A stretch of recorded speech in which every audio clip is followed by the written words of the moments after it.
Message de ma femme pendant son voyage entre amis. Je ne reviendrai pas. J'ai trouvé quelqu'un de mieux et plus jeune que toi. Elle a transféré tout notre argent de l'épargne commune vers son compte personnel.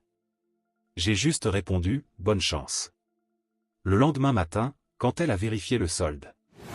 J'avais signé les papiers du divorce et je pensais que le plus dur était derrière moi. Mais ensuite, mon frère m'a montré un détail dans les documents, quelque chose qui faisait de moi le garant d'un prêt de 175 000 $, contracté par l'amant de mon ex-femme. Je n'étais au courant de rien. Ils avaient utilisé mon nom, mes biens, ma confiance, pour financer son entreprise. J'ai cru que j'allais exploser de rage. Mais à ce moment-là, j'ai décidé de faire autrement et de faire en sorte que tous les deux paient jusqu'au dernier centime ce qu'ils ont tenté de me voler. Et croyez-moi, ils ne l'ont pas vu venir. Je m'appelle Léonard, j'ai 54 ans, et je suis debout dans la cuisine de notre appartement à Des Moines, fixant mon téléphone. Il est 23h42, un jeudi soir, et ma femme Dana est censée être au 4e jour d'un voyage entre filles à Palm Springs. Son message est accompagné d'une capture d'écran, un virement de 118 000 $ de notre compte commun vers son compte personnel. J'ai posé le téléphone et j'ai fini mon café. 15 ans de mariage résumés en 2 phrases et une image. Les signes étaient là depuis des mois, des week-ends de plus en plus longs, des vêtements qu'elle n'a jamais portés avec moi, des appels qui se terminaient dès que j'entrais dans la pièce. J'avais tout remarqué. Je suis expert comptable judiciaire, repérer les anomalies, c'est mon métier. Mais je suis resté silencieux.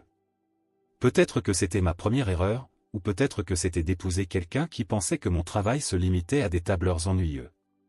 J'ai ouvert mon ordinateur portable et accédé à l'une de mes adresses e-mail, une que Dana ne connaissait même pas. 3 notifications m'attendaient, le système de sécurité de la banque m'indiquait que quelqu'un avait tenté de changer les mots de passe de compte qu'elle ignorait totalement. Elle était méticuleuse, je devais lui reconnaître ça. J'ai pris mon téléphone et tapé 2 mots, bonne chance. Puis j'ai appelé mon frère, Jason. Tu te souviens du plan de secours dont on avait parlé il y a 5 ans? J'ai demandé. Tu es sûr? Il a répondu. Certain. Elle vient de jouer sa carte. J'ai raccroché et regardé la photo de mariage accrochée au mur. C'était la seule dans l'appartement où nous étions tous les deux. J'aurais dû voir le signe. J'ai rencontré Dana Bowman lors d'un événement d'anciens élèves de l'université de l'Iowa.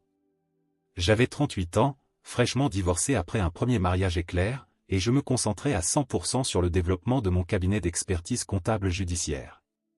Dana avait 34 ans, elle était pleine d'énergie, ambitieuse et totalement désintéressée par mon métier. Pas besoin de connaître les détails, disait-elle à chaque fois que j'essayais d'expliquer un dossier, tant que tu gagnes assez pour qu'on vive confortablement. Nous nous sommes mariés après 1 an de relation. Je l'ai aidé à ouvrir son studio de yoga, j'ai tout financé avec mes économies. Quand elle a voulu une maison plus grande, dans un meilleur quartier, j'ai dit oui.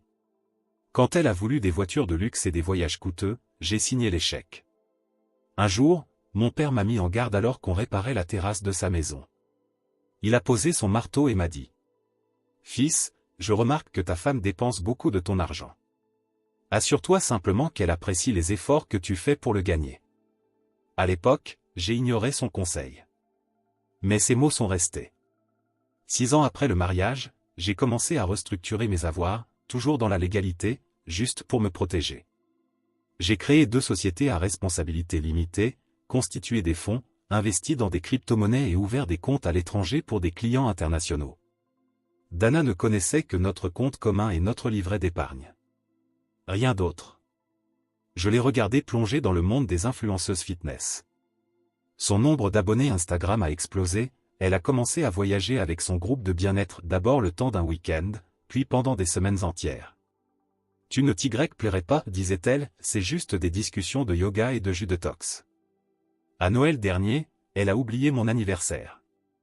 Quand je lui ai fait remarquer le lendemain, elle m'a offert une montre de luxe. Je suis tellement occupé par l'expansion du studio.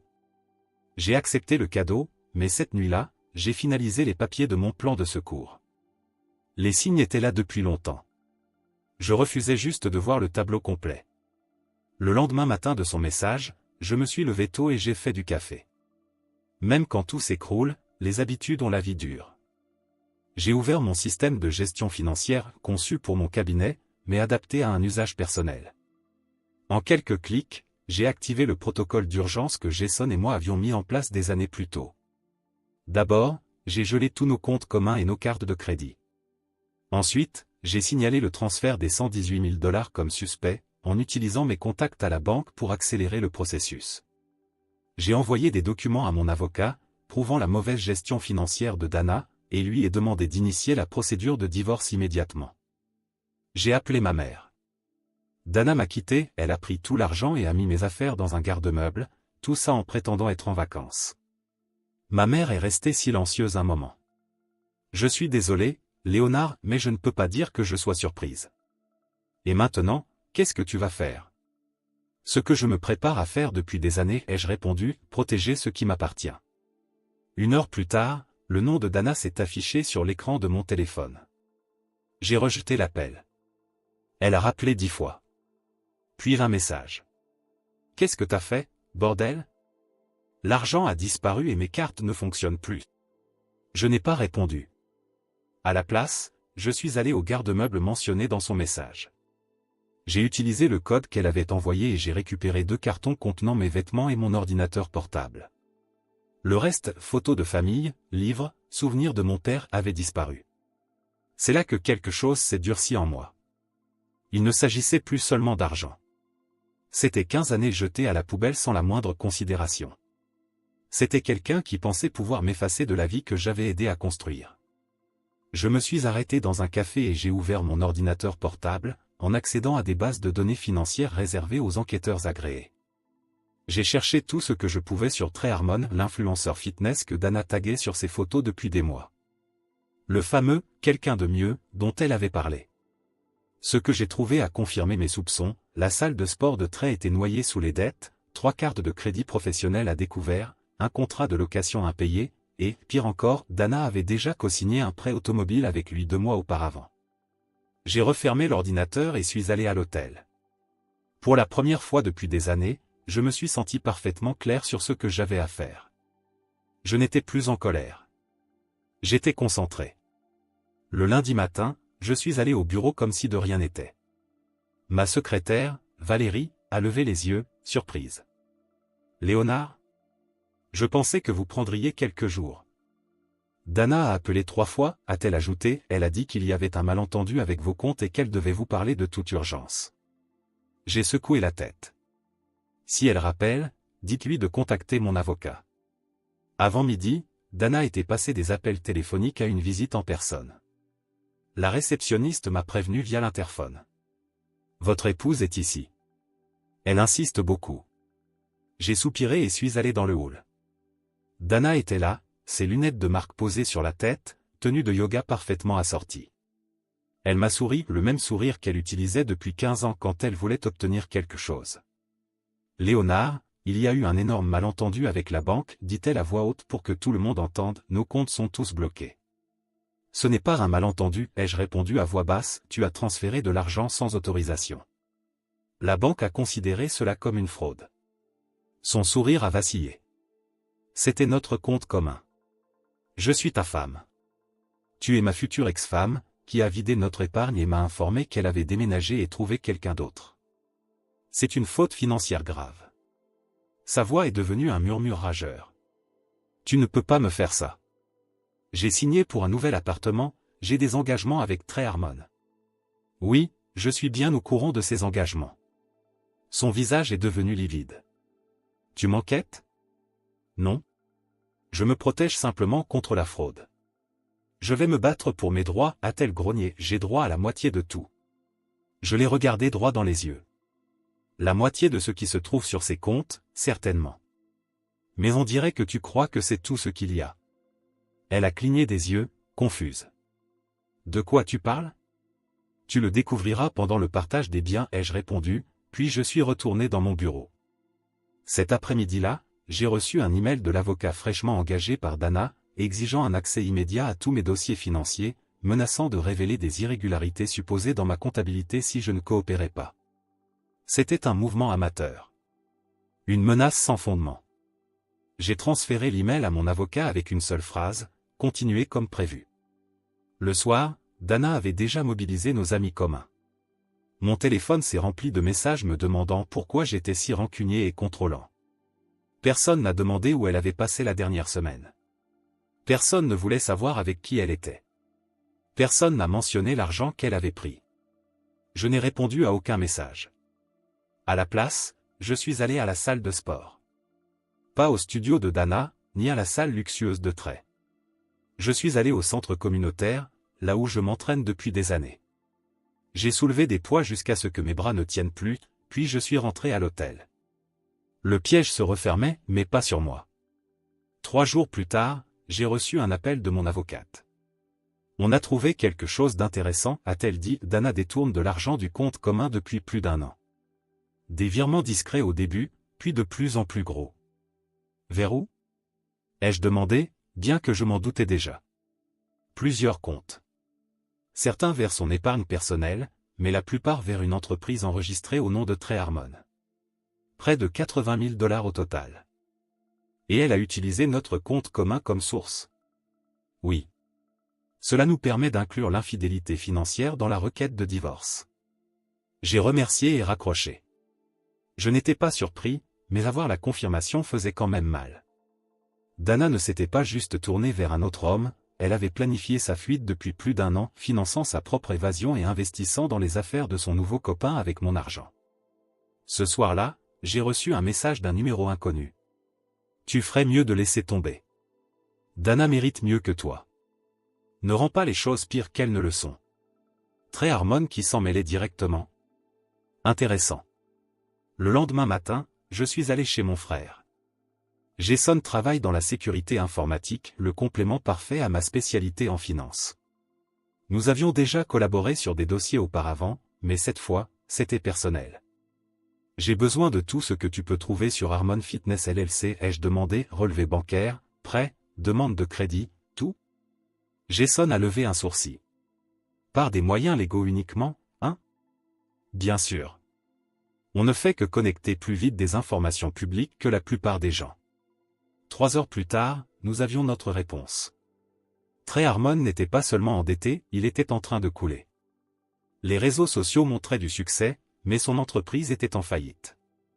Les nouveaux équipements, l'expansion, les événements promotionnels, tout était financé par des prêts à haut risque et, plus récemment, par les « investissements » de Dana. Mais il y avait plus quelque chose que Dana ne pouvait pas savoir. Regarde ça, dit Jason en pointant l'écran. Harmon a demandé un prêt pour petite entreprise il y a 4 mois. Il a utilisé les équipements de la salle comme garantie.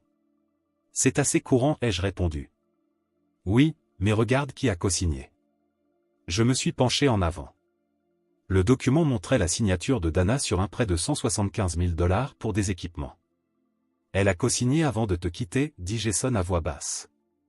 Mais voici le pire. Le prêt mentionne une responsabilité conjointe avec le conjoint. Ils ont utilisé votre statut marital pour obtenir de meilleures conditions. Je suis resté là à fixer l'écran. Elle a mis mes biens en garantie pour son prêt, sans que je sois au courant? Exactement. Et il y a encore plus. 3 cartes de crédit, une voiture en leasing, et la location d'un nouveau local commercial. Tout co-signé par Dana. Tout garanti par vos biens matrimoniaux. Je me suis levé et suis allé jusqu'à la fenêtre. Dehors, des enfants jouaient dans le jardin voisin, complètement inconscients des complexités du monde adulte. Elle n'a aucune idée de ce qu'elle a fait, ai-je dit finalement. Lui non plus. Le lendemain matin, je me suis rendu chez mon avocat et lui ai présenté tout ce que nous avions découvert. Je veux agir vite, ai-je dit, avant qu'il ne comprenne ce qui se passe. Il a étudié les documents et acquiescé. On va déposer une demande de protection urgente des biens dès aujourd'hui. La fraude liée au prêt suffit à elle seule pour geler tous les actifs jusqu'à la fin du divorce. Cet après-midi-là, je suis allé chez Harmon Fitness. La salle de sport était moderne, avec des phrases de motivation sur les murs et le visage de Trey en grand dès l'entrée. À l'intérieur, des jeunes d'une vingtaine d'années en tenue hors de prix prenaient des selfies entre 2 séries bâclées. Trey m'a repéré immédiatement. Il était plus grand en vrai, avec un bronzage artificiel et des dents parfaites, le genre d'homme dont la carrière repose sur l'apparence. Il s'est approché de moi, main tendue, sourire travaillé. « Tu dois être Léonard, dit-il. Dana a beaucoup parlé de toi. J'en suis sûr, ai-je répondu, sans lui serrer la main. On doit parler en privé. Son sourire a vacillé, mais il m'a conduit jusqu'à son bureau, mur en verre, visible de l'extérieur mais insonorisé. Que puis-je faire pour toi? Demanda-t-il en fermant la porte. J'ai posé un dossier sur la table. Voici tous les documents financiers qui te relient à Dana. Prêt, carte de crédit, leasing. Tout co-signé avec les biens de notre mariage comme garantie. Il a pris le dossier avec précaution. Je ne comprends pas. C'est simple. Dana a utilisé notre mariage pour garantir tes prêts professionnels. Maintenant que nous sommes en divorce, ces garanties deviennent caduques. La couleur a disparu de son visage pendant qu'il feuilletait les papiers. Mais tout ça, ce sont des accords commerciaux légitimes entre moi et Dana. Peut-être. Mais les banques ont approuvé en se basant sur nos biens et nos revenus combinés.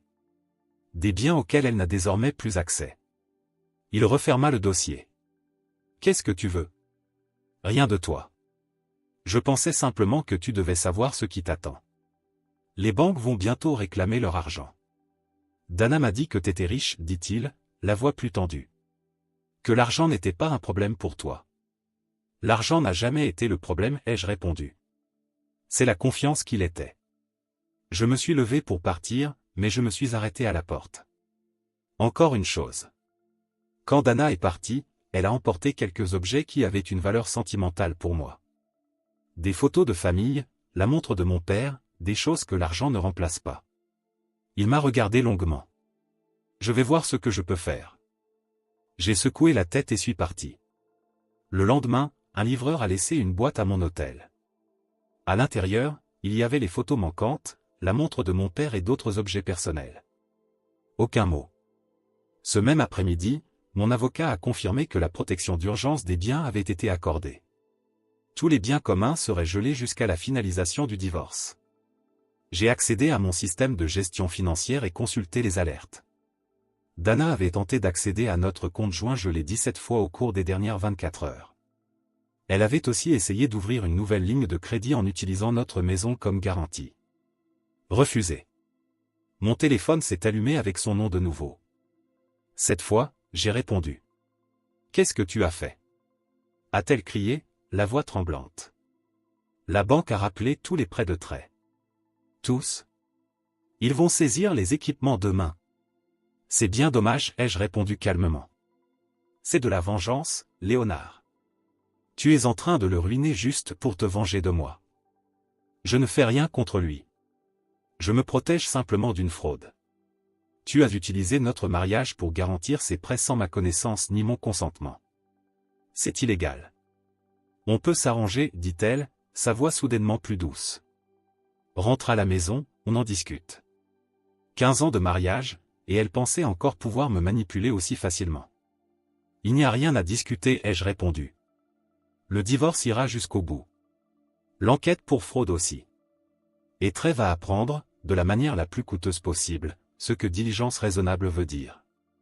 J'ai mis fin à l'appel et bloqué son numéro. Cette nuit-là, j'ai dormi mieux que depuis des mois.